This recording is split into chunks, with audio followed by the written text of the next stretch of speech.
What is up, YouTube? Jagger here from JTYTGaming, bringing you what is hopefully the first step down a long, long road about not only just RUSE, but any game, any tutorial I feel like doing. What I'm bringing you today is a how to defend somewhat efficiently while gaining money in RUSE. Now I'm going to have to describe to you what RUSE is, obviously. RUSE is a real-time strategy game based on 1939 era, 1942, 1945, and there's also other game modes, Total War Mode and Nuclear War Mode. It's definitely a one-of-a-kind game. It's a real-time strategy, as I said, and it's not like some self-proclaimed RTSs where it's turn-based, because that's not really real-time. That's turn-based strategy. This is you gather supplies at the supply depot, whatnot. You build up defenses and offenses to take out the enemy as efficiently as possible without having them basically kill anything. So, yeah, that's basically, I think, all I can say. Oh yeah, it's a very dynamic game, as you can tell. You can zoom out to a continental level, or you can zoom into a local level, which you'll see me doing throughout the video. It's sped up 4 times with a time lapse later on, to just show you what's happening, because it is a long game. Normally they're limited to 50 minutes, but I play unlimited, like no limit, on any of my games, because I like to play with people that know strategy. But right now I'm just playing against bots, so that you can see what the goal for this video is. So we're going to be watching how to gain money while still having defense, as long as your teammates are able to defend basically the middle of the map long enough that you can gain money. Because there's administration buildings which cost $4. I'm assuming the game is in $1,000 increments. I haven't looked it up, but once you build them, every 4 seconds they generate another dollar.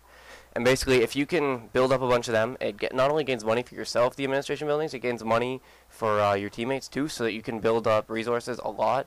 And what you can do is, if you have a like a kind of a neutral game in the middle where you don't need your whole team though, you can sit back, build up some resources and whatnot while your teammates defend you, and the enemy has no idea, because there's these ruses, which are basically perks that like camouflage and radio silence, as you just saw there, that you can cover up buildings. Radio silence covers up any basically vehicle or anything that's not a building. Camouflage covers them up. And then you have ruses for blitz, which is faster production and whatnot in this certain sector that you pick for. I think it's 90 seconds. I'm not 100% sure. I don't really use it that much. Just at the beginning of the game, everybody uses camouflage and blitz, and then you switch to camouflage and radio silence. You also have like deception, fantasism, I think it is, or something like that. It makes what's it called? It makes your trying to think what they're called. Troops. Sorry, it makes your troops fight until they basically die, instead of backing away like they normally would, because they don't just go in there to die. They go in there to do their mission, and if not possible, they come back. So it does that. Yeah, right now you can see the enemies have a lot of air-based support right now, so what I'm trying to do is kind of build up AA just a little bit in the bush. That's another thing. If you put your other like arms, like what are they called, barracks types people, infantry, that's it. If you put them in a town or in a bush, they become invisible, whereas if you put AA guns, just certain ones, they have to be able to go into forest. I'll put them in there, they become invisible as well, unless an enemy has like a recon over top of it or whatnot. But as you can tell, they're blinking. That means that they're not visible to enemy.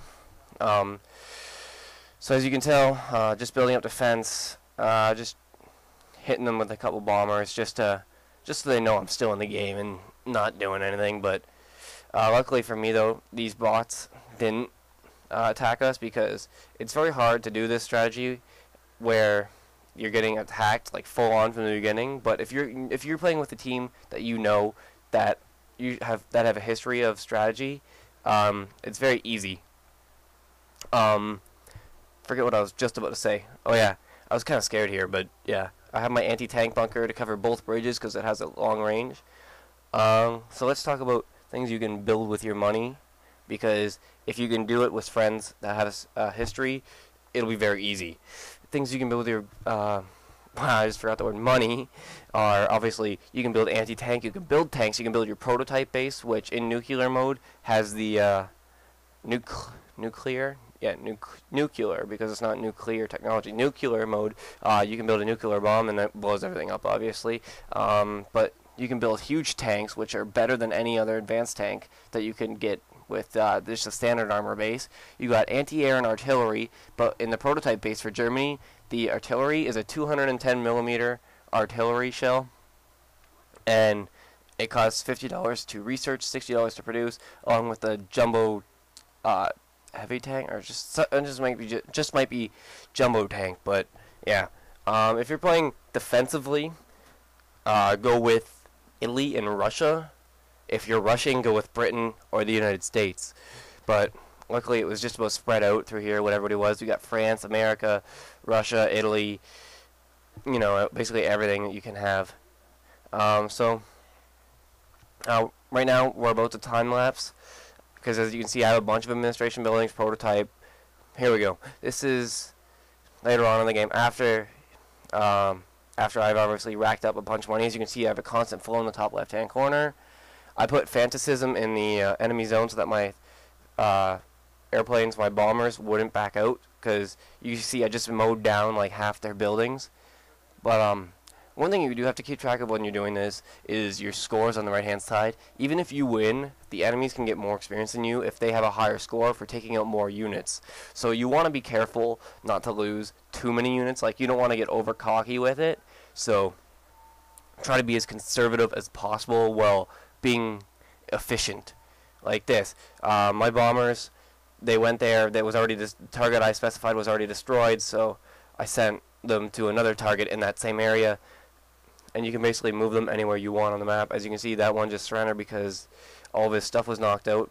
My team has got a fair bit of units themselves because of the sitting back that I've been doing with administration buildings.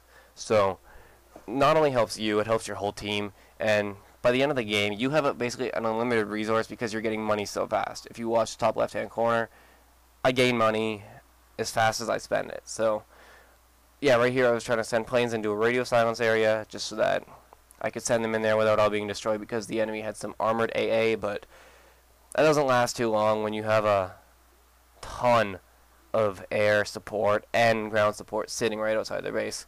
But that'll about wrap up this game. In the next video, I'm going to do how to rush efficiently and not be taken out by the people who you are rushing's teammates. So let's just let this video wrap up. It's got about 10 seconds left, so I hope you enjoyed this video, and I hope to make many more videos to come. I was just saving the game so that I could just have it for later use. And as you can see, there was 1 unit left. So I hope you enjoyed this video, and I look forward to making more. Thanks for watching.